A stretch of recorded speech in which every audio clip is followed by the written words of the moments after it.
Ok, beleza. É para os outros professores, né? Então, eu estou gravando para os outros professores. Então, na verdade, a gente tinha combinado que nós faríamos essas formações mensais. Eu já tinha anunciado na vez passada, quer dizer, durante aqueles nossos encontros de formação, né? Nós já tínhamos, eu tinha falado que essa primeira reunião nossa seria para a gente tratar do tema da preceptoria, e vou cumprir com aquela minha promessa, tendo em vista a importância desse tema para o nosso colégio, né?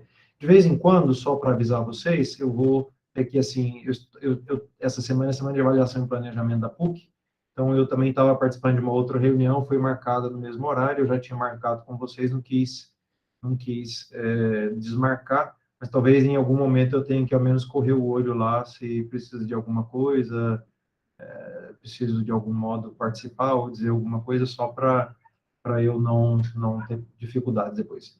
Bom, vocês sabem que para nós a preceptoria é uma coisa extremamente importante, né? Nós consideramos a preceptoria como um ponto fundamental para o nosso projeto educativo, e isso tem uma razão de ser, né? E é isso que eu queria tratar com vocês. As bases antropológicas da preceptoria, e depois também eu vou dar algumas dicas para os encontros de preceptoria com os alunos e encontros de preceptoria também com os pais, né? Eu estou aqui usando fundamentalmente o material do ICEP, que eu já mandei para vocês, que alguns de vocês fizeram, não sei quantos foram, mas fizeram aquele curso de especialização em preceptoria, que o Instituto Superior de Educação Personalizada de São Paulo ofereceu, né? Então, eles ofereceram um material muito bom, eu já mandei para vocês, aquela época que nós fizemos as formações, ao menos pedi que fosse enviado, se não foi enviado, depois vocês podem me pedir, ou pedir ao Eduardo, aos coordenadores, que eles tenham esse material lá para enviar para vocês, né? Então, quando nós nos encontramos com qualquer pessoa, e os nossos alunos também são pessoas com as quais nós nos encontramos na nossa vida, né? Quando nos encontramos com qualquer pessoa, na verdade, nós estamos encontrando com uma pessoa em quem Deus pensou unicamente. Cada pessoa, ela é única, né? Vamos dizer assim, uma unicidade de cada pessoa. Cada um dos nossos alunos, eles são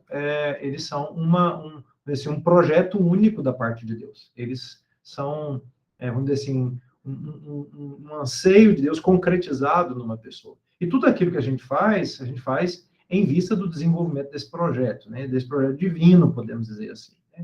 E quando nós nos propomos educar as pessoas, nós nos propomos educar pessoas, né? Ou seja, nós estamos considerando esta pessoa, imagem e semelhança de Deus, querida por Deus, que tem uma vocação, inclusive, né? Uma vocação que pode ser ao matrimônio, à vida religiosa, ao sacerdócio, e no sentido mais amplo, né? Também é chamada a este mundo para colaborar de alguma maneira com a salvação, com a redenção desse mundo. O Senhor nos quis aqui vivendo, existindo, para que nós pudéssemos colaborar com o seu projeto de salvação. Então, aquela pessoa com a qual nós nos encontramos, ele é um projeto muito original, né? Um projeto muito original. E todo o trabalho nosso, e particularmente dos preceptores, é fazer com que esse grande projeto se desenvolva no seu máximo da sua potencialidade, né? Agora, por que a gente vai usar da preceptoria, então, para o desenvolvimento desse projeto? Por que a preceptoria é um recurso muito importante? Por que a gente, vamos dizer assim, não poderia prescindir desse projeto, né? Então, aqui, a análise da pessoa, né? Uma análise antropológica nos mostra como, de fato, a preceptoria é bastante adaptada a esse projeto educativo que nós queremos, que deveria ser um projeto educativo. Quando eu digo projeto educativo, não estou falando de projeto político-pedagógico, eu estou pensando no sentido, assim, de um projeto de educação de pessoas, nesse sentido, né? Então, se é um projeto de educação de pessoas, então a primeira pergunta é de qual pessoa nós estamos falando, porque em base a esta pessoa nós podemos, então, oferecer uma proposta educativa. Quem já fez outras aulas comigo, já participou de outras formações, sabe que eu uso muito esse exemplo. Se eu chegasse para você com uma muda e dissesse assim, Anaíse, pegue essa muda agora e faça ela dar muitos frutos, né? Se a Anaíse for uma jardineira inteligente, a primeira coisa que ela vai me perguntar é muda de quê, padre? Que muda é essa? Ou seja, a pergunta fundamental é de que muda é aquela, porque se for, por exemplo, um caju, eu tenho que plantar num lugar seco e não regar muito. Se for uma acerola, eu tenho que plantar num lugar úmido e regar sempre para dar fruto. Então, dependendo de qual é a muda, né, isso tem um impacto no modo como eu vou cultivá-la para que ela produza muitos frutos. Então, a pergunta é, quem é o ser humano? Ou que características esse ser humano tem que a gente vai encontrar em todas as pessoas e que torna justamente muito adapto o uso da preceptoria. Então, a primeira coisa é a ideia da imanência, né? Ou seja, cada pessoa que existe, né? Essa ideia da imanência, ou seja, a ideia de que uma pessoa, ela guarda, podemos dizer assim, a sua própria interioridade, né? Ou seja, ela possui um elemento de interioridade. Aqui não é uma interioridade no sentido físico, nós não estamos tratando de coisas de dentro do corpo e de fora do corpo, né? É na perspectiva pessoal. Então, toda pessoa possui um mundo interior que diz respeito às suas convicções, os seus afetos, os seus pensamentos, as suas reflexões, ao seu imaginário. Né? Tem um mundo interior, ou seja, tem esta interioridade que faz parte de cada pessoa. E essa interioridade, um outro nome que nós damos a ela é a intimidade da pessoa. Então, a gente sabe que tem elementos que são próprios de uma pessoa que são muito íntimos a ela. Não íntimos só no sentido que ficam resguardados, por exemplo, da vista dos demais, mas são parte deste mundo interior, desta interioridade, e que nós não acessamos simplesmente vendo as pessoas. Por exemplo, se vocês me olhando agora, quem pode dizer, por exemplo, quais são os meus pensamentos agora, quais são as minhas convicções? Ninguém pode dizer isso, né? Isso é parte da minha intimidade. E esta intimidade, em primeiro lugar, é a própria pessoa quem vamos dizer, tem o conhecimento desta sua intimidade. É a própria pessoa que, em primeiro lugar, tem conhecimento da sua intimidade. E esta intimidade, ela é dessa intimidade que brotam a vida da pessoa, que brota a vida da pessoa. Né? Se a gente pensa, por exemplo, o texto que hoje no Evangelho, Jesus disse, é do interior do homem que nascem todas as contendas, ele faz uma sequência de elementos lá. Então, é de dentro do coração do homem, dessa intimidade, que nasce a própria pessoa. É de lá que vem esta novidade. É claro que essa novidade também se exprime do ponto de vista físico, né? Porque também há uma novidade biológica. Cada pessoa, todo mundo sabe muito bem aqui, a não ser no caso de gêmeos univitelinos, cada pessoa, também do ponto de vista físico, é único, a começar do seu patrimônio genético. Mas mesmo no caso dos gêmeos univitelinos, nós temos pessoas geneticamente idênticas, mas nós não temos pessoas idênticas.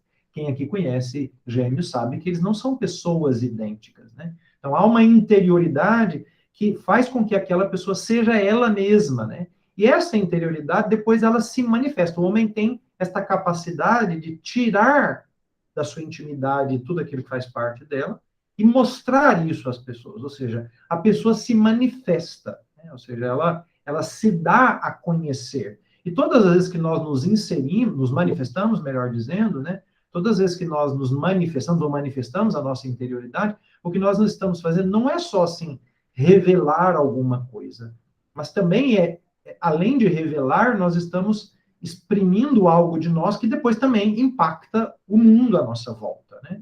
E vamos dizer assim, essa liberdade, gente, só um minutinho, para quem entrou, tudo isso que eu estou falando aqui já imagino, não sei se Eduardo e João Paulo mandaram esse material para os professores, eu tinha pedido para encaminhar sobre educação personalizada, né? Imagino que vocês tiveram acesso. Eu fiz slides, depois posso passar isso para vocês, que lá eu condenso esse material nos slides, pode até facilitar. Então, eu estou vendo a Ana Clara com a caneta na mão, claro, se quiser anotar, tem gente que gosta de anotar para lembrar, não tem nenhum problema, mas só para dizer que se vocês perderem alguma coisa, depois eu tenho material aqui para oferecer para vocês, né? Então, esta intimidade, o homem dá com esse, manifesta aquilo que ele é, né? Porque ele é dono de si. Eu posso escolher manifestar-me, ou posso escolher não manifestar-me. Por isso que essa é uma... Eu não estou citando, assim, uma característica, é outra característica, eu não estou falando isso, mas tudo que eu falei até agora são as características da pessoa. Então, a imanência, a interioridade, a manifestação. E esta manifestação é sempre livre, é o homem que escolhe se manifesta ou não. É claro que, às vezes, mesmo não escolhendo, nós também manifestamos quem nós somos. Por exemplo, se eu digo alguma coisa publicamente, em certa medida, eu estou manifestando quem eu sou, estou revelando algo de mim, né? Mas o homem, ele é o único animal que realmente tem liberdade. Liberdade, no sentido autêntico da palavra, só o ser humano. Porque a liberdade é uma capacidade ligada à razão, e só nós somos seres racionais. E só o homem, a partir da sua racionalidade, ele vai livremente mostrar algo de si a alguém, né? Ele vai, vamos dizer assim, tirar algo de si para revelar a alguém, né? Ou seja, só o homem, entra uma outra característica, só o homem livremente tem essa capacidade de doar-se, né? Doar algo de si, manifestando-se, né? Manifestando algo que tem dentro de si. Porque o grande presente que o homem faz não são de coisas.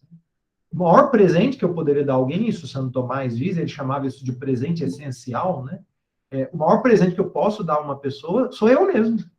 Por isso que, por exemplo, o matrimônio, ou mesmo a vida consagrada, o sacerdócio, né? A vocação, em certa medida, é isso. Assim, eu dou a mim mesmo a alguém, né? No caso de quem é casado, se dá a uma outra pessoa. No meu caso, não tem uma pessoa concreta, mas tem pessoas a quem eu ofereço a minha vida, né? Então, eu livremente escolho doar-me, doar algo de mim, doar-me a mim mesmo, né? Só que doação é sempre um elemento que envolve alguém que recebe. Nós não nos doamos ao nada, né? E por isso entra uma outra característica muito importante, que é o aspecto dialógico. Nós somos pessoas dialógicas, ou se quiséssemos falar dialéticas, no sentido de que vivemos no diálogo com as pessoas, né? Só para vocês terem noção, a nossa geração é fruto de um diálogo interpessoal. Não um diálogo no sentido só verbal, né? Mas duas pessoas que se encontram, né? E doam-se mutuamente. Há uma mútua doação, que é o elemento típico do diálogo, né? Nós somos gerados a partir disso. Um diálogo existencial entre duas pessoas que gerou a cada um de nós, né? Então, só um segundinho, tá bom, gente? Deixa eu só fazer um negócio aqui.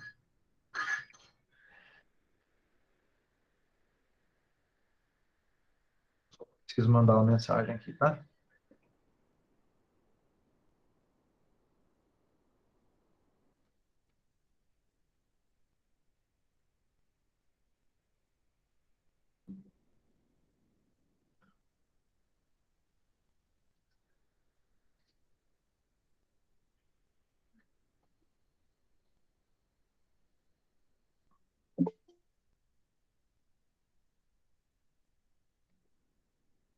Só um segundinho.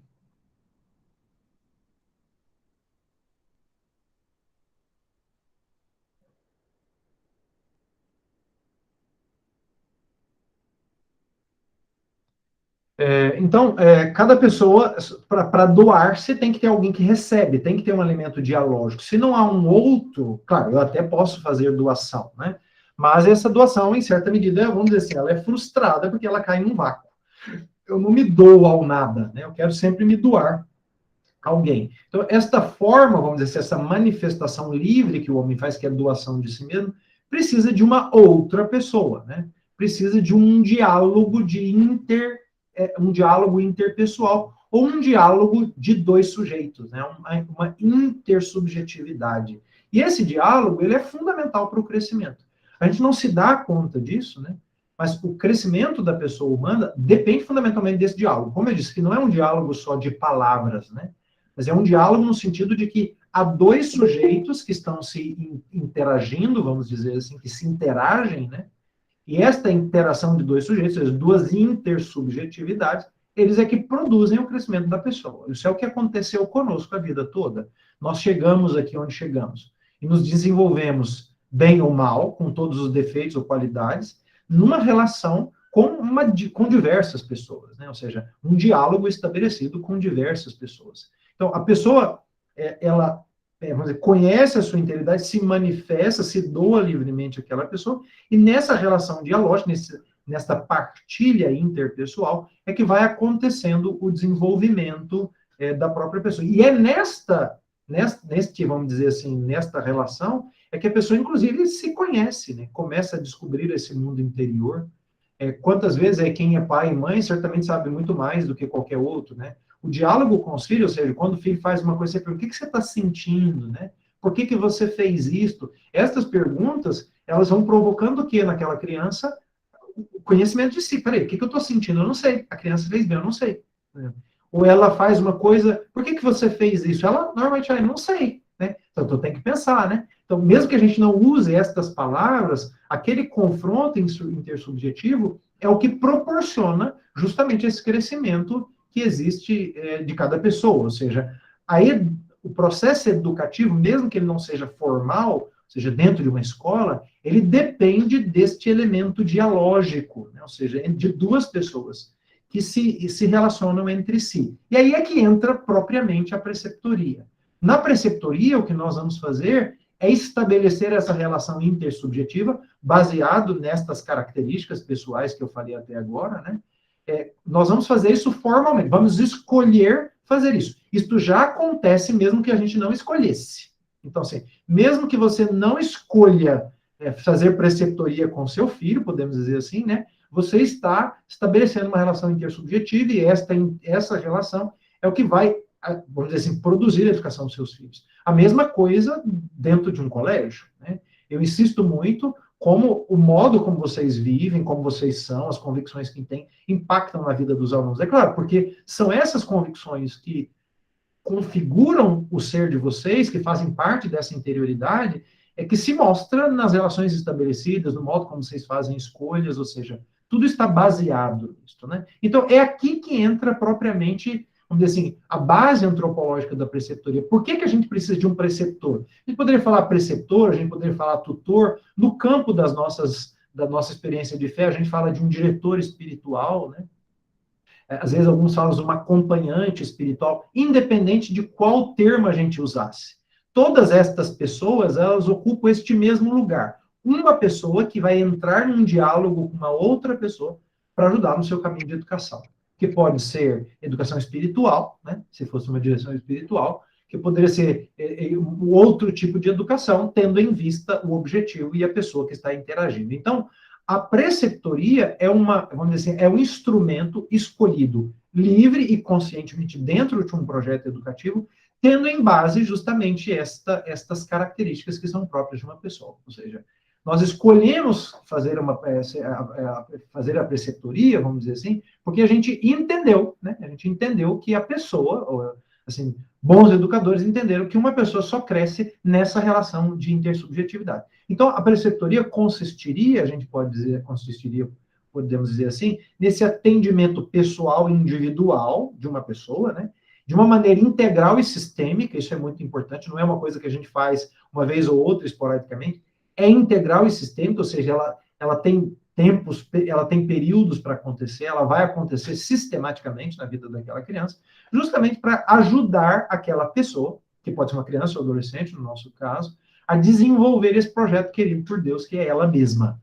Não é só um projeto querido por Deus no sentido de vocação, mas é um projeto querido por Deus que é ela mesma, né? Então, quem é o preceptor? É aquele professor que a gente diz aqui, não só porque dá uma matéria formal dentro de sala de aula, mas por excelência é o professor, que vai auxiliar aquela instituição de ensino, seja ela qual for, né, nesta missão, e auxiliar também os pais, e a própria criança, o próprio adolescente, o próprio preceptorado, né, vai ajudá-los a desenvolver maximamente este projeto que é a vontade de Deus, que é aquela própria pessoa. Então, o preceptor é aquele que vai assumir cada pessoa individualmente, né, e por isso é muito importante, é um acompanhamento individual, cada aluno na sua singularidade, justamente para que ele possa, usando a sua liberdade, ir tirando, ir manifestando, ir doando ao mundo aquilo que ela é, ou seja, a pessoa mesma. Né? Então, esse é o elemento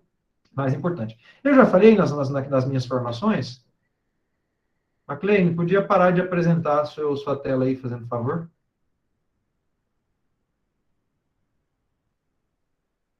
McLean? Estamos conhecendo o netinho dela, todas as coisas aí. McLean, você está me ouvindo? Volta lá no coisa que você está apresentando sua tela aí. Volta lá no Meet. Não, lá no Meet. Vai ficar tudo gravado para a posteridade, tá, McLean, isso aí? Não, lá no Meet. Você está errado. No Google Meet. Não, esse que você está abrindo é o e-mail, esse é o Gmail, não é esse aí não. É um que tem uma câmerazinha nele, é o que tem uma câmerazinha nele. Procura aí.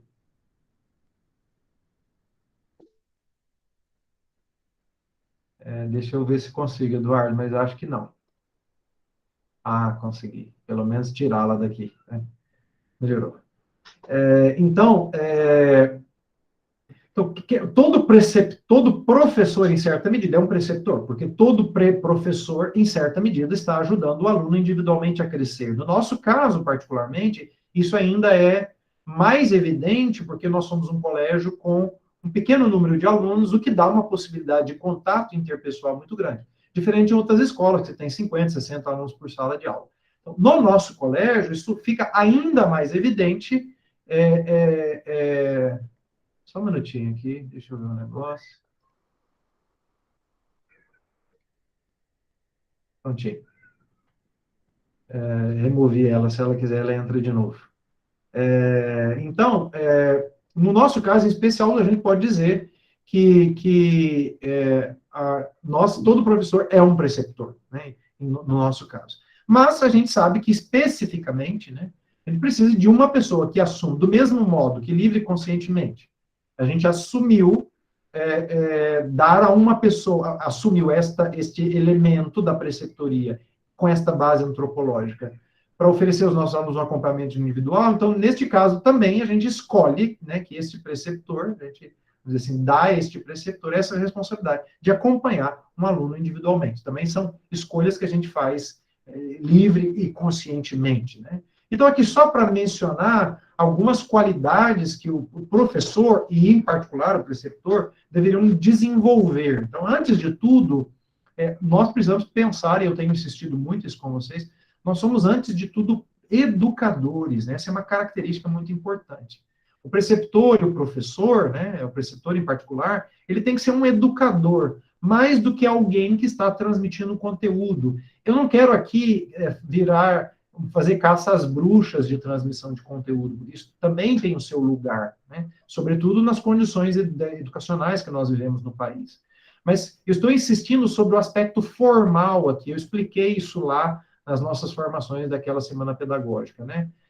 O aspecto formal é tudo que eu faço, mesmo a transmissão de conhecimento, deveria servir à educação, né? Então, eu escolho ser um educador. E mesmo quando eu estou transmitindo um conteúdo, eu faço porque quero educar aquela criança desta maneira. E mesmo quando parece que aquele conteúdo não tem absolutamente nada a ver com a educação, eu quero, de alguma maneira, aproveitar aquele meu encontro com os meus alunos para que aquele meus alunos desenvolva as suas capacidades. Então, ele é, antes de tudo, um educador. Depois, ele é alguém que inspira confiança. E confiança, a gente sabe, confiança se conquista, né?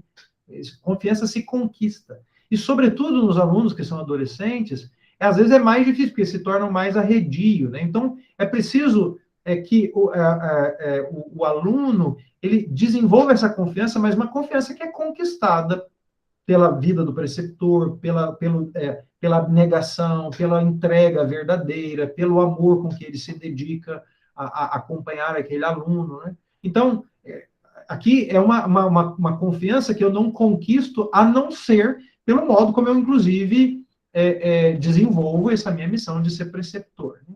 Depois, é claro, além de ser um educador que inspira confiança, ele tem que entrar numa relação que vai depois conquistar também, além da confiança, a empatia do próprio aluno.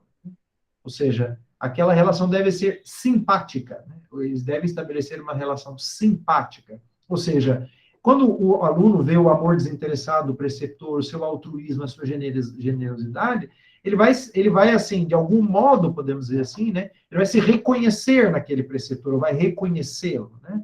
E depois vai, sim, também tem um aspecto afetivo do vínculo desenvolvido. Depois, também, é claro, o preceptor ele deve ser desapegado e deve ser também cauteloso. Ele desapegado porque ele precisa, assim, não querer, vamos dizer assim, que o aluno fique apegado a ele, né? Tem essa liberdade interior. Ele não quer uma pessoa que o torne o seu bajulador ou uma espécie de escravo, né? Ele quer ajudar aquele aluno, né? E quer ajudá-lo gratuitamente, e faz gratuitamente. E não faz pensando em outra coisa a não ser o bem do aluno. Né? Então, há um desinteresse em si próprio. Não visa compensações pessoais, afetivas, né? Ou prestígio. Não, ele está interessado no aluno, né? E não em si mesmo. Né? Por isso, ele é desapegado. Mas, ao mesmo tempo, ele é cauteloso, porque naquilo que ele faz em relação ao seu preceptorado, ele vai agir sempre com cautela, com prudência, não substituindo o preceptorado, não ultrapassando os limites daquela relação. Depois também é uma pessoa que precisa estar constantemente disponível. Né? Isso é uma coisa muito importante. Os alunos precisam ver em nós essa disponibilidade de colaborar na educação deles. E é uma disponibilidade que se mostra não teoricamente. Então, vamos imaginar, eu estou lá bebendo meu café, né? No recreio, chega lá meu preceptorado, você tem 2 minutinhos para falar comigo? Professor, sim, vai lá, entendeu? Se a gente tem essa disponibilidade, ele nota em nós isso. Agora, se nós começamos a colocar limites do cálculo do tempo e tudo mais, que se mostra nas relações, então ele vai encontrar dificuldade, assim, de reconhecer essa disponibilidade. Daqui a pouco ele se fecha, não tem mais nem empatia, nem confiança em relação ao preceptorado, né? Depois, uma outra coisa importante, ninguém espera do preceptor que ele seja perfeito. Ninguém espera isso de vocês, né? Agora, eles esperam, né, que vocês sejam exemplos de empenho e de luta pessoal. Isso sim, né? Eles esperam que vocês estejam lutando também. Né? Eles não esperam que vocês sejam perfeitos, o colégio também não espera que vocês sejam perfeitos, né? Digo, o colégio, nós da direção. Mas uma coisa nós esperamos, que todos nós estejamos lutando pelo nosso próprio crescimento pessoal, pela nossa conversão, pela nossa santificação. Eu posso livremente usar esses termos aqui, porque todos vocês são irmãos de fé. Né? Então, lutando para sermos cristãos melhores, esposos melhores, esposas melhores, mães e pais melhores, irmãos de comunidade melhores, filhos de Deus melhores, cristãos melhores, ou seja, é um empenho que eles precisam reconhecer em nós. Eles precisam, inclusive, aprender conosco que quando se cai, se levanta, quando se erra, se pede perdão, é isso. Eles têm que aprender, a partir do convívio conosco, a partir, assim, vendo o nosso caminho, a nossa luta pessoal. Né? Eles não estão esperando perfeição. Então, isso assim, em termos gerais, então, base antropológica da preceptoria, o porquê da preceptoria, quem é o preceptor e suas qualidades. Agora, eu vou falar um pouquinho sobre o encontro com o aluno, né? Sobre o momento propriamente do encontro de preceptoria com o aluno. Então, antes de tudo, uma coisa muito importante é que, para que o preceptor conheça, melhor dizendo, ajude o seu preceptor, ele precisa conhecê-lo. Né? Então, este é um ponto muito importante. Conhecer o preceptorado. Por isso é necessário acompanhar aquele preceptorado no seu empenho acadêmico, no seu empenho humano, no seu progresso, nas suas dificuldades, estar atento na hora do diálogo, do encontro com ele, nos momentos do recreio, como ele se porta em sala de aula, né? Aquela atenção de quem quer conhecê-lo. Depois também é importante que você fique atento também para conhecer o seu preceptor também por via indireta. Por exemplo, quando a gente vai para os conselhos de classe, né? Alguém fala, fulano de tal, né? Vamos lembrar aqui, né? Marcos Felipe, que já foi nosso aluno, né? Então, Marcos Felipe, né? Então, quem é o Marcos Felipe? Quem é o preceptor? O preceptor do Marcos Felipe é o Jean. Então, Jean, fique atento, olha, o que os professores vão dizer do Marcos Felipe, né? Depois, estabelecer com ele uma relação verdadeira, fraterna, de alguém que está acompanhando, para ter a especial atenção àquele aluno. E depois, claro, né, isto se torna possível justamente por causa das entrevistas individuais. Quando a gente está falando de entrevistas individuais, a gente está pensando em encontros formais e informais. Os encontros informais, esses que se dão no corredor da escola, às vezes, sei lá, vocês vão à missa e encontram alguém lá. Isso já aconteceu várias vezes, certamente, com vocês. Fui à missa, encontrei lá o meu aluno, que é meu preceptorado, minha aluna, que é minha preceptorada. Então, eu encontro ele lá. Então, momentos informais e, particularmente, nos momentos formais, né? Ou seja, aqueles momentos onde a gente marca dia e horário para que aconteça o diálogo, para eu saiba o que está acontecendo, e assim por diante, aquilo que a gente chama das entrevistas, né? Então, é muito importante que essas entrevistas aconteçam com frequência, né? E que elas sejam previamente preparadas, sobretudo da parte do preceptor, né? E nestas entrevistas, antes de tudo, isso eu falo assim em termos médicos, né? Para se fazer um bom diagnóstico, tem que conhecer bem aquele aluno. Então, buscar saber quem é o aluno, para ele falar um pouquinho da sua família, qual é a sua rotina, quais são os seus hábitos. Só este conhecimento, o mais qualificado possível, nos dá a possibilidade de ajudar alguém. Vou dizer da minha experiência, não tanto como preceptor, mas como diretor espiritual e confessor. É muito interessante. Quantas vezes a falta de informações importantes me fez dar um conselho que não era o melhor possível? Né? Quantas vezes isso aconteceu? E às vezes, inclusive por falta minha, às vezes a pessoa disse uma coisa, eu deveria ter perguntado ela, mas peraí, como é que vai o seu casamento? Por isso acontece demais. Procura lá um esposo, uma esposa partilhando uma dificuldade em família, com o seu esposo, né? Que o esposo está lá, eu não tenho que perguntar, peraí, mas como é que vai o seu casamento? Vocês dois se dão bem, são afetuosos um com o outro? Sem essas informações, é difícil eu conhecer o quadro inteiro para saber onde é o problema e dar um remédio, né? Por isso que eu já falei isso para vocês, às vezes é importante ter um caderno ou tomar nota de alguma coisa, informações básicas, desde as coisas mais banais, do tipo data de aniversário, nome, profissão dos pais, idade dos irmãos, desde essas coisas mais básicas a coisas mais importantes, assim, anotar coisas mais importantes. Né? Essas anotações, elas até poderiam ser feitas na frente do aluno, mas a minha experiência mostra que é melhor fazer depois, porque não dá a sensação de que você não está prestando atenção naquilo que a pessoa está dizendo, entendeu? Agora, claro, tem situações e situações, eu não estou aqui colocando uma regra, tá bom? É só uma indicação. Porque também pode se assemelhar à consulta médica, entendeu? Do tipo, peraí, né? Aí anota aqui. Pode parecer isto, e a preceptoria não é isto, né? É claro que essas anotações, eu preciso sugerir isso a vocês, né? Elas sejam discretas, até porque tem um elemento confidencial. Pelo amor de Deus, né? Não fiquem dizendo as coisas pessoais que são ditas na preceptoria a ninguém, né? A não ser elementos que sejam públicos, né, do ponto de vista pedagógico e tudo mais, né? Mas precisam ser anotações simples, né? Que garantam também uma certa confidência. Amanhã, depois, sei lá, vamos imaginar que a Jaqueline fez um monte de anotação e amanhã o Alberto vai lá e começa a folhear essas anotações, entendeu? Pega lá o caderno em cima da escrivaninha.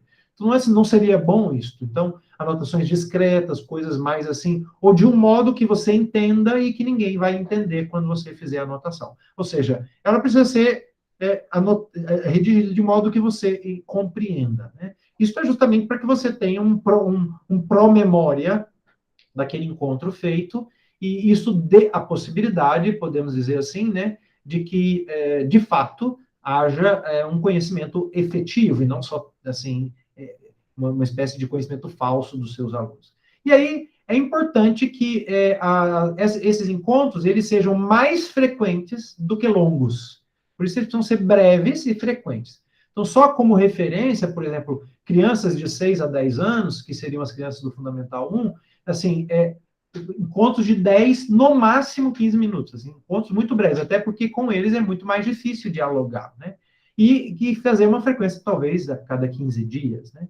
Os alunos de 10 até 18 anos, que são a faixa etária do Fundamental 2 e médio, poderiam ser encontros um pouquinho maiores, de 15 a 20 minutos, também com uma frequência de 15 a 20 dias, né? Mas não mais do que isso. Até porque a minha experiência já me mostrou isso, quando o tempo é muito abundante, se tende a perder tempo. Ou seja, começa a ficar conversar potoca e não conversar realmente aquilo que é necessário de conversar. É claro que isso aqui são indicações gerais, isso não tem que ser, assim, categoricamente seguido. Depois, a preceptoria tem que se desenvolver num ambiente que seja discreto, que a pessoa possa falar sem que outros ouçam, né? Poderia ser, por exemplo, um banco do pátio, poderia ser uma mesa, por exemplo, eu vejo às vezes vocês atendendo lá no laboratório de ciência, né? Uma coisa só é muito importante que eu gostaria de pedir: não façam isso em ambiente fechado, onde ninguém vê vocês, por causa do problema de possíveis falsas denúncias no futuro. Então, mesmo quando vocês estiverem no laboratório de ciências, fechem a porta ou a deixem entreaberta, de tal sorte que todo mundo que passa ali está vendo o que está acontecendo, mesmo que não ouça, tá bom? Então, não queria que vocês ficassem em lugar, por exemplo, vai para dentro de um lugar, fecha tudo, amanhã ou depois esse aluno diz, fulano de tal passou a mão na minha perna. E aí, como é que a gente vai dizer que não é? Entendeu? Então, por favor, né? Então, é uma sala que não seja totalmente fechada, mas que dê, como eu disse, garantia de conversa, de diálogo, sem que as pessoas ouçam o que está falando, né? Então, durante a preceptoria, é importante, em primeiro lugar, lembrar sempre, se a pessoa é única, ela é irrepetível, ainda que na nossa vida de ser humano muitas coisas se assemelhem com outros seres humanos. Depois é muito importante procurar conhecer o caráter do aluno. Né? Isso tem um valor que é muito grande. Por quê? Porque isso é tão importante? Porque a gente tem que conhecer que aluno é este. Quem está diante de mim, entendeu? Quem é essa pessoa que está diante de mim? Então, preciso conhecê-lo bem. Depois, saber ouvir. A gente precisa treinar isso. Ouvir mais do que falar ou pelo menos ouvir mais para depois falar. Né? Então, isso é uma coisa muito importante. E depois também saber ordenar os assuntos. Tem tema demais para falar. Aqui eu vou elencar alguns temas de sugestão para que vocês falem, né? Mas tem que ordenar, sobretudo considerando quem é aquele meu aluno e a necessidade maior que ele tem. Né? Porque pode ser que ele tenha necessidade de uma coisa e ele começa a fugir dela e vai polarizar o assunto numa outra direção. Né? Depois, é muito importante, assim, ressaltar as qualidades, né?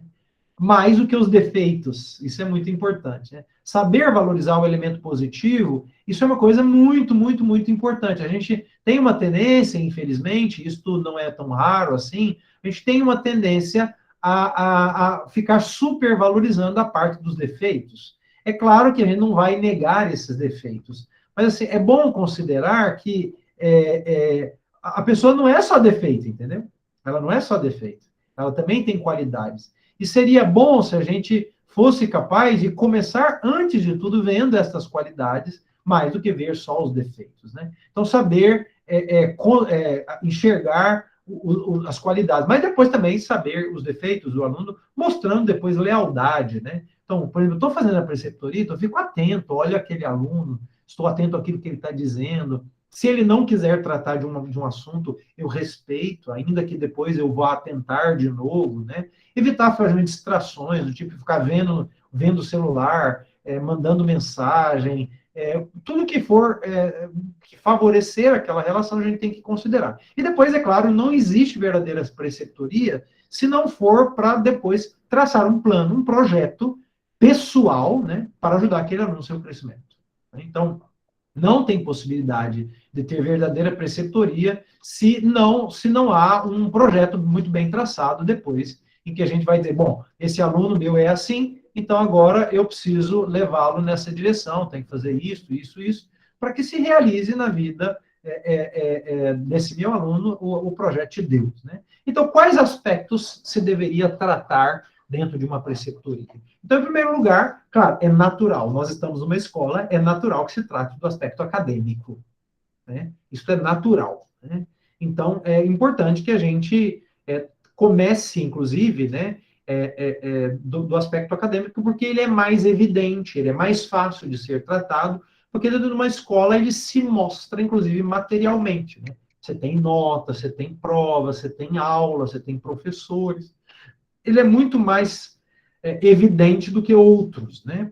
Então, é importante começar a tratar desse aspecto acadêmico. Mas lembrando sempre, né, que primeiro a gente tem que escutar, não invadir, cuidado com certas perguntas muito invasivas, né, que a gente faz, né, mas conversando sobre o aspecto acadêmico. Como vai as aulas, qual matéria ele gosta mais, qual ele gosta menos, que professor ele gosta mais, que professor ele gosta menos, ele estuda, não estuda, onde estuda, quanto tempo, tem horário de estudo, não tem horário de estudo, se na casa dele ele tem um lugar para estudar sozinho, se não tem, né?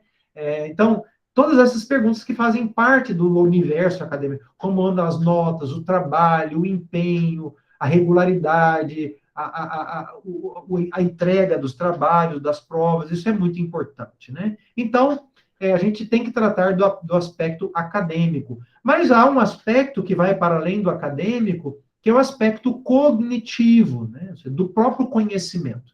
Ou seja, é parte da missão do preceptor também, assim, coordenar, ajudar na coordenação dos diversos trabalhos, podemos dizer assim, né? Então, eu tenho lá um preceptorado, então eu vou ajudar ele a coordenar as diversas matérias que ele tem, ajudá-lo a ensinar, a ter um plano de ensino, um horário de estudo, desculpa, um plano de estudo, um horário de estudo, estimular o nosso preceptorado para que ele estude, para que ele se empenhe, sobretudo aquelas matérias que ele tem mais dificuldade, que ele gosta menos, né?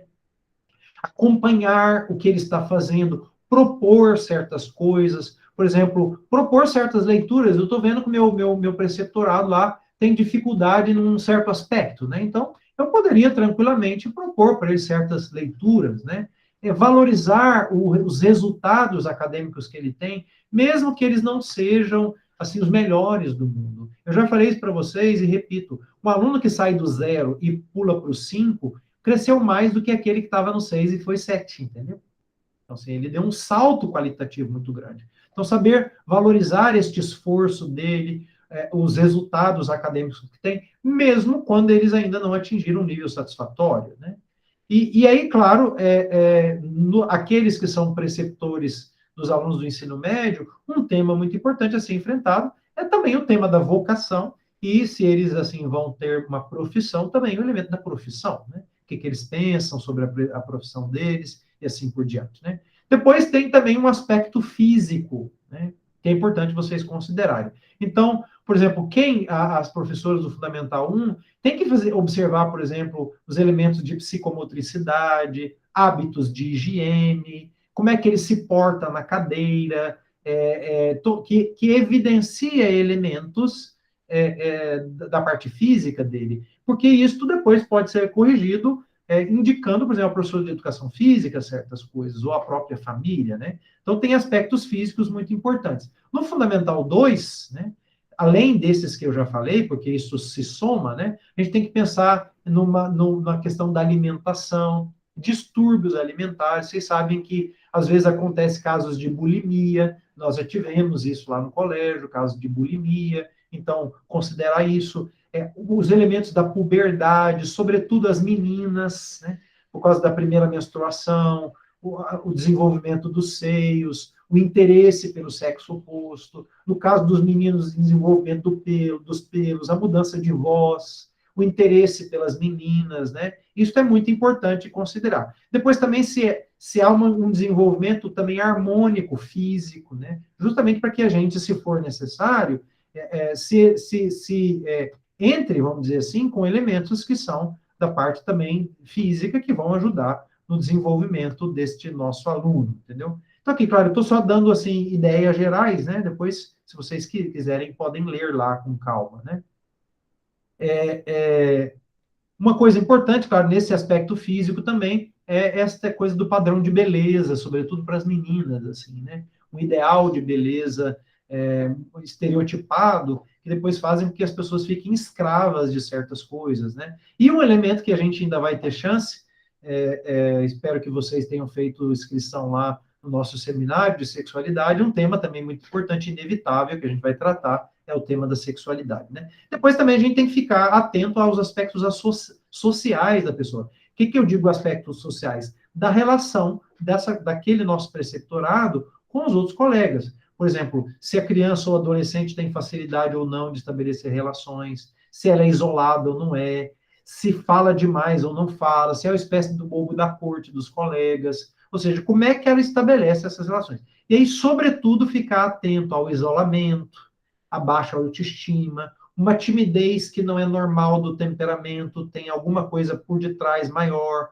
medo de ser ridicularizado, aquela criança que sofre frequentemente agressão verbal e até física dos seus alunos, se ele é capaz ou não de estabelecer amizades, né? Isso a gente vê na sala de aula, né? Uma criança que é capaz ou não de estabelecer amizades ou não. E por isso aqui o pátio, né? Eu queria convidar vocês a fazerem uma pastoral do pátio, né? Ou seja,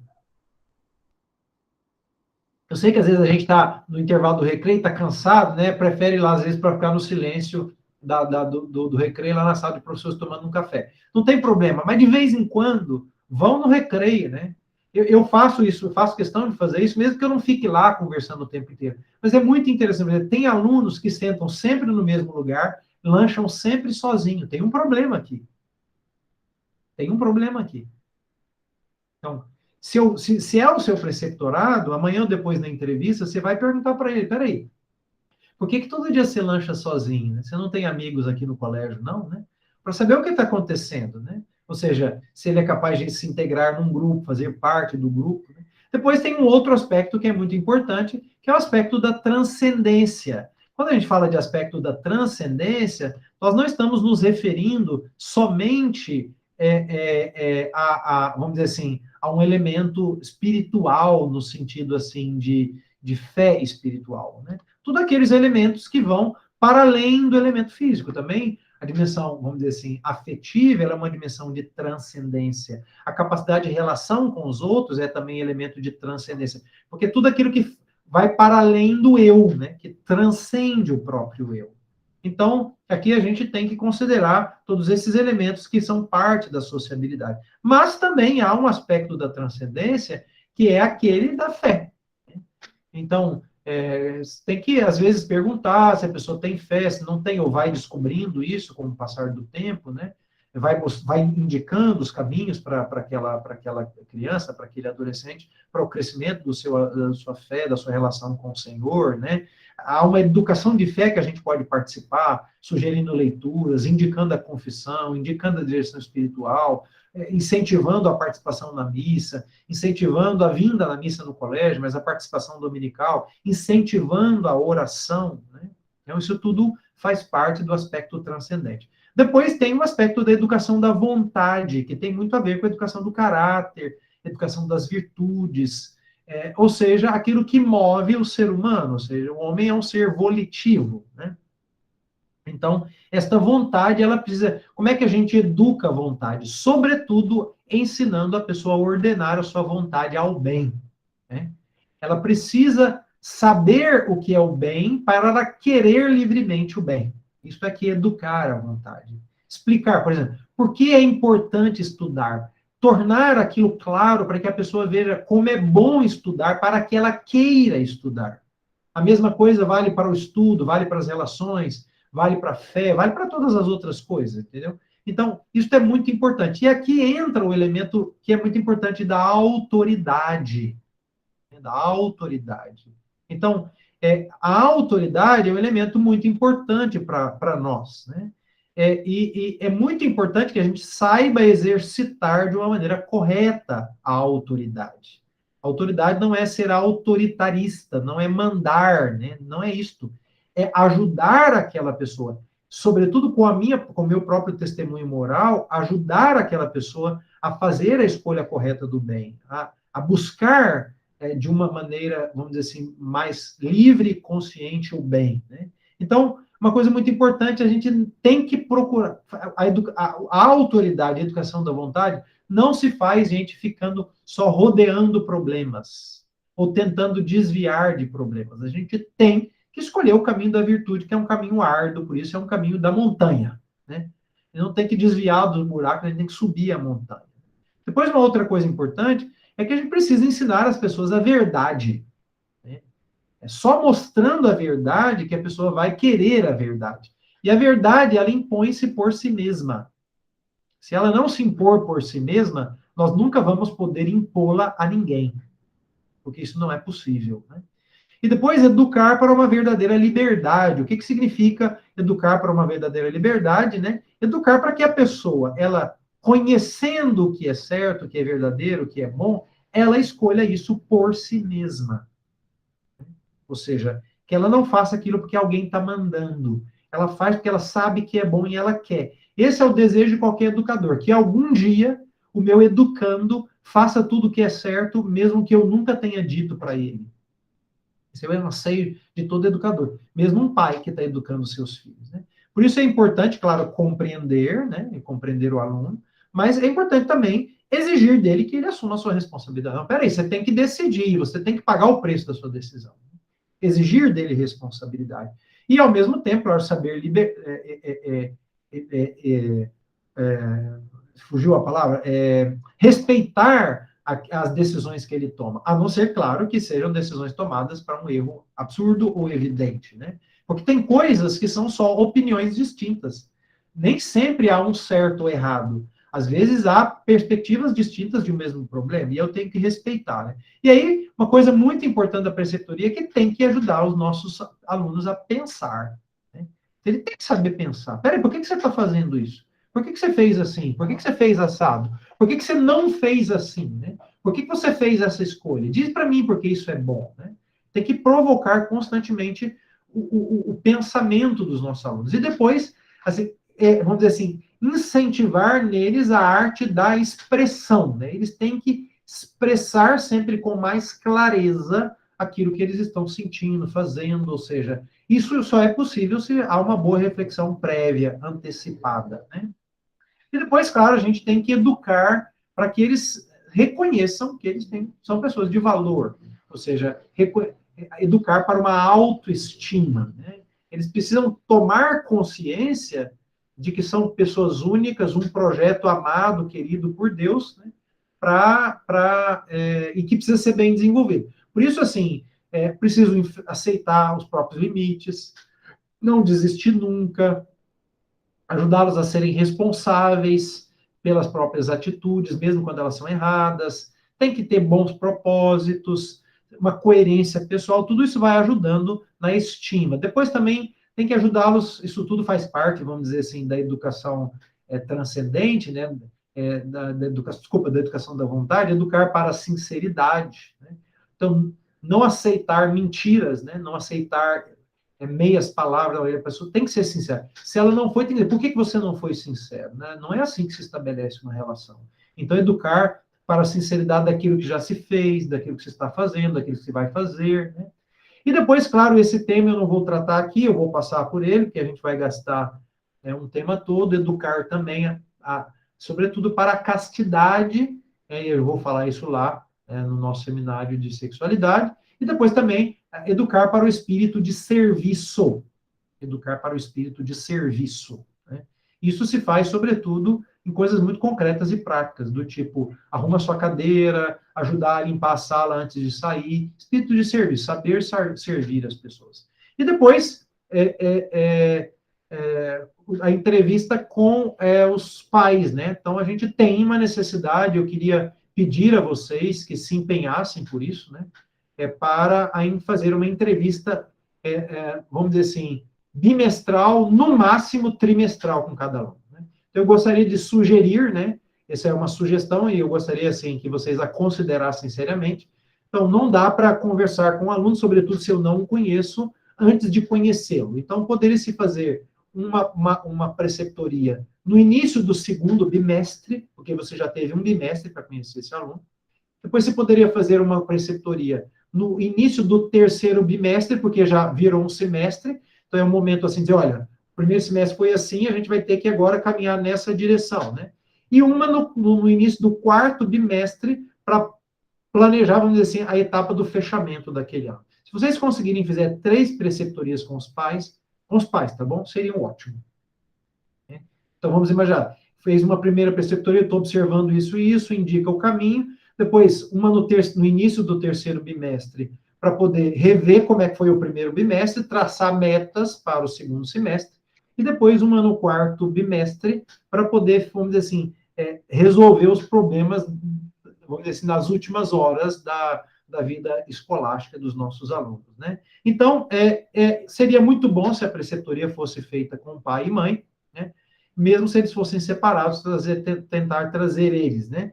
E aí, isso se poderia marcar via secretaria da escola, para que vocês pudessem agendar com os pais a vinda dos preceptorandos de vocês, dos pais dos preceptorados de vocês na escola. Então, gostaria de pedir que isso fosse feito, porque aí a gente vai ajudar também os pais, né, que são os atores fundamentais desse processo educativo. E aí, claro que se deve tratar nesse encontro, então, o rendimento escolar do aluno, suas capacidades, aptidões, um programa de estudo, os problemas que estão enfrentando, sugestões de como os pais poderiam ajudar os filhos em casa, né? Ou seja, olha, a gente tem notado que o seu filho está passando isso. Como é que você pode ajudar isso a ser diferente em casa, né? Depois, manifestar aos pais as virtudes que são mais evidentes naquele seu filho, mas também os pontos mais frágeis, né? Para que os pais, eles tenham noção de quem é o filho deles, porque às vezes em casa os filhos não se revelam como são, né? Depois, indicar, fazer bom uso do tempo, né? Seja para o estudo, também para o tempo livre. E alguns problemas que podem acontecer na preceptoria dos pais, é aqueles pais que querem pedir coisas que o colégio não pode fazer, e aí quer que o preceptor dê um jeito de que a coisa aconteça, tá bom? Então isso pode acontecer. Não aceitem isso. Do tipo assim, sei lá, foi lá e pediu, vou falar de um caso específico, pediu lá a Cariolanda está perguntando se neste caso pode entrar. Eu prefiro, Cariolanda, que a secretaria intermedie isto. Por quê? Para depois não ficar assim, dando o celular de vocês e incomodando vocês em outros momentos. Seria melhor que a secretaria fizesse isso para ter uma relação institucional que medie esta relação entre vocês, tá bom? Eu preferiria desta maneira. Então, cuidado, então, por exemplo, agora nós recentemente temos tendo pais que querem liberação dos alunos de educação física, vamos dizer. Aí o colégio diz, não, não vai liberar. Aí vem lá o Jean, não, padre, podia dar um jeitinho, o pai veio falar comigo. Não façam isso, né? Não assumam o lugar de intercessores nesse sentido, né? Outro problema que a gente pode ter são pais que não vêm à entrevista. Então, se vocês estão tentando marcar e o pai não está vindo, é importante comunicar a coordenação. Olha, o Christian, o Eduardo, o João Paulo, a gente está tentando falar com o pai não está vindo. Porque isso pode configurar um descaso do pai em relação ao processo educativo do filho. A gente precisa chamar, e a coordenação vai precisar chamar e dizer, olha, peraí, né? Você tem que falar com o preceptor do seu filho. E depois, os pais, aqueles pais que vêm só para se queixar, né? Então, é muito importante, né? Os pais até podem perder a calma, a razão e tudo mais, mas a gente não, entendeu? Então, a gente tem que manter a calma, manter a razoabilidade, o distanciamento afetivo, né? Então, vem um pai chorando, desesperado, pelo amor de Deus, vocês não chorem junto, não, tá? Então, assim, né, acalme, né, demonstrem tranquilidade, acolha, acompanhe aquele pai. E aí, claro, com os pais também tem que se tratar de um projeto de melhoria. Isso tem que ser tratado. Olha, o negócio é o seguinte, para esses próximos 2 meses, nós vamos fazer assim, assim, assado. Por exemplo, vou dando exemplos assim. Seu filho está com problema porque ele tem que estudar na sala de televisão, e na sala de televisão os irmãozinhos dele estão assistindo televisão e não consegue se concentrar. Então, meta para esse próximo bimestre encontrar um lugar para o seu filho estudar que não tenha televisão. Pode ser até na cozinha, na lavanderia, não tem problema. A casa é muito pequena, não tem problema, mas não pode ser na sala de televisão, entendeu? Tem que encontrar soluções para o problema, né? Então, a gente pode chamar isso de um plano de ação, né? Que precisa ser determinado em base àquilo que vocês estão notando que o aluno precisa crescer, né? Ou para solucionar o aluno, o que o problema, o que o aluno precisa melhorar, né? E aí, claro, aquele mesmo elemento da autoridade que eu falei para vocês em relação a nós mesmos, né? É muito importante ajudar os pais também a crescer, vamos dizer assim, na autoridade em relação aos filhos, ensinando que na autoridade, não é autoritarismo, e aquela coisa que eu já expliquei, não vou falar aqui, né? E muito importante, assim, de fato, ver como os pais tratam os filhos para ajudá-los. Às vezes, os pais, eles acabam tomando decisões muito ruins, que não ajudam os filhos. Então, por exemplo, aqueles pais que exigem demais dos seus filhos, né? Que só estão atentos a buscar só a excelência dos filhos, que não sabem respeitar a liberdade dos filhos, que em casa, por exemplo, sobrecarregam o filho em detrimento de outros. Então, é importante ir notando esses problemas para dar sugestões de mudança em relação aos pais, né? E aí depois, claro, esse tema que eu também já falei para vocês que nós vamos tratar, o tema da sexualidade, que é um tema que a gente vai tratar com os pais, né? Então, eu queria pedir a vocês, não entrem nesses temas, a não ser na perspectiva, vamos dizer, da castidade, aí eu vou explicar lá no nosso seminário, né? Assim, a beleza a pureza, o cultivo da virtude da pureza e tudo mais, mas esse tema da sexualidade, eu não queria que vocês entrassem nele, porque isso, vamos dizer assim,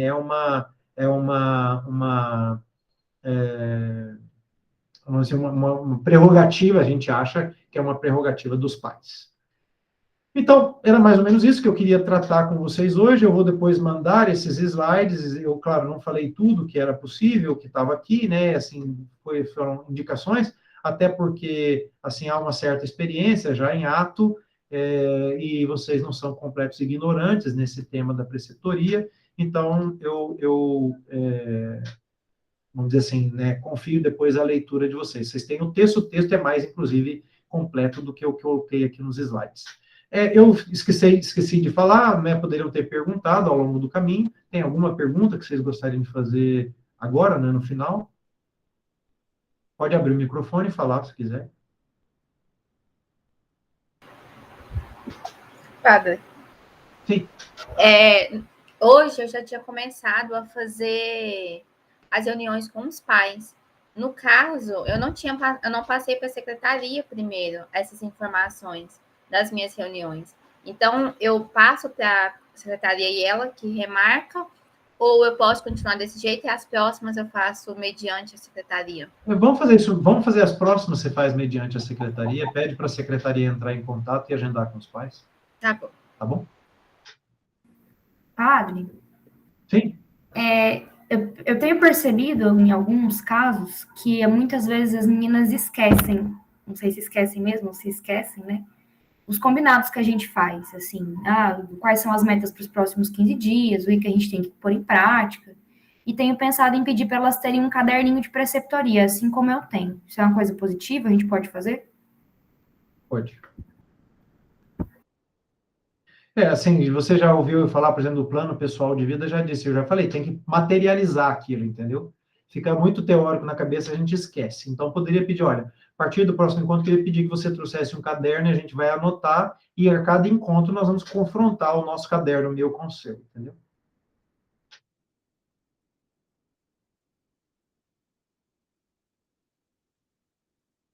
Mais alguma coisa?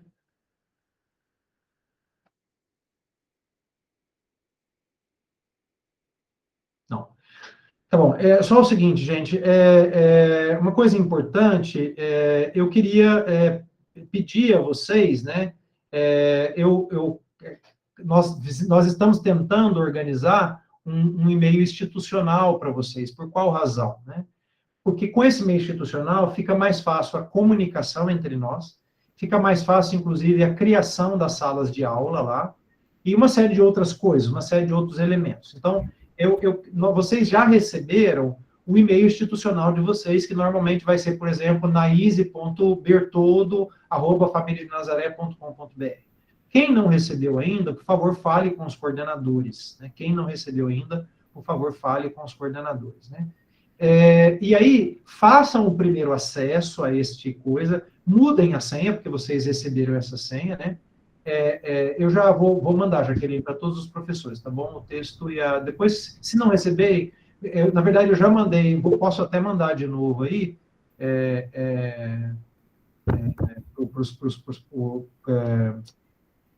para a direção, aí vocês mandam para os professores, tá? O texto do ICEP, eu já mandei os slides e vou mandar o texto aqui agora, só um minutinho. Então, eu queria pedir que vocês entrassem lá e fizessem o primeiro acesso. Por quê? Porque eu inseri vocês aqui, eu sei que deu algum problema, a Michele falou, João Paulo falou, eu sei que deu algum problema aqui na hora de entrar, né? Eu não sei o que é, mas eu vou tentar ver se eu consigo resolver. Mas, assim, o e-mail institucional de vocês está gravado. Por exemplo, alguns não tiveram problema, né? Então, eu gostaria de pedir que vocês entrassem e depois fizessem o primeiro acesso e todas as vezes que viessem entrar, para que logassem no Google, né? Logassem no Google. Eu estou recebendo mensagem aqui, muitos não conseguiram entrar pelo e-mail institucional. O problema é que, o que acontece? Para entrar pelo e-mail institucional, você tem que estar logado no Google com este e-mail, entendeu? É isso que tem que acontecer. Então, vocês sabem que quando vocês abrem o Google Chrome, vocês têm que fazer um login no Google Chrome. Então, vocês têm que fazer um login no Chrome com este e-mail institucional. Senão ele não entra mesmo não, entendeu? Então, tem que estar logado no Google Chrome com este e-mail institucional, que é um e-mail do Gmail. ele tem o domínio Família de Nazaré, mas é no e-mail do Gmail. Então, uma vez que você tiver logado com o e-mail institucional, aí você entra no Meet com o e-mail institucional. Você tem que entrar primeiro no Chrome com o e-mail institucional para depois entrar no Meet, tá bom? Aí dá certo, tá? Juliana, você quer perguntar? Sim, padre. Eu percebi aí que o Fundamental 2, eles chamam os pais para fazer um diálogo, né? No Fundamental, nós temos a reunião pedagógica. Nós não Pode temos fazer a nesse reunião momento. pedagógica Pode fazer nesse momento. nesse momento, né? A nossa entrevista, né? Então tá, só para saber. Tá. Cariolanda, você falando que não conseguiu entrar, né? Você já tinha feito o primeiro login, você já tinha feito o primeiro acesso com o seu e-mail institucional ou não? Você já abriu ele uma vez pelo Google ou não? Eu já abri, padre, já troquei a senha e consegui ver os e-mails que eu cheguei. Aí tinha me mandado o link por WhatsApp, eu acessei o WhatsApp Web, mas no Google Chrome com o e-mail constitucional e não dava. Dizia que eu não tinha sido convidada para essa chamada. Tá, então vamos fazer o seguinte, da próxima vez vamos tentar diferente, eu vou fazer um pedido, não façam pelo... porque assim, o que acontece? Eu tenho uma reunião aqui, quer dizer, eu criei uma reunião e adicionei vocês todos como convidados para essa reunião. Então, por exemplo, no seu caso aqui, está cariolanda.resende@familianazarea.com.br. Vocês receberam lá um e-mail para participar ou não deste evento, e aí clicam sim ou não na participação. Tentem fazer isso e ver se isso vai resolver para uma próxima vez, tá bom? Padre, foi esse e-mail que não chegou. Ele aparece no Google Agenda do Google, do e-mail institucional, aparece a reunião, eu clico, logada, entra, ele diz que não tem permissão, justamente porque não chegou esse e-mail de convite. Ah, tá bom. Tá, eu vou fazer o seguinte, então, eu vou fazer uma pequena alteração aqui, e aí ele vai pedir para mandar o e-mail de novo, tá bom? Eu acho que é porque o e-mail foi mandado antes de vocês terem feito o primeiro login, entendeu? Eu acho que o problema foi esse. Porque como a gente já tinha mandado, eu pedi que vocês fizessem o primeiro login, eu vou tentar mandar de novo aqui e ver se vai funcionar, né?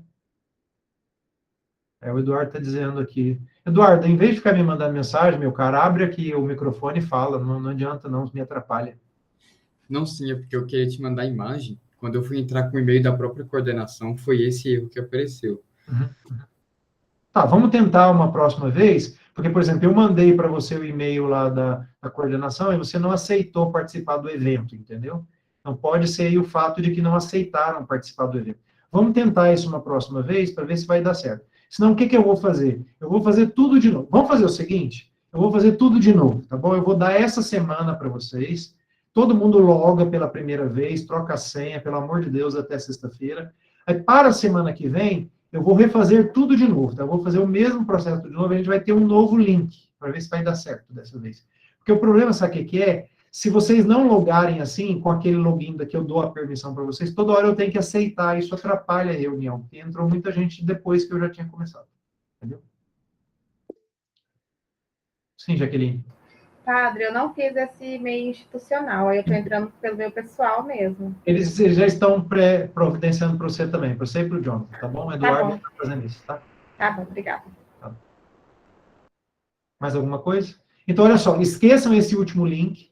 Eu vou refazer as nossas coisas, eu vou refazer, vamos dizer assim, essa nossa reunião e vou entrar eu vou mandar esse e-mail de novo para vocês. Então, façam isso até terça-feira.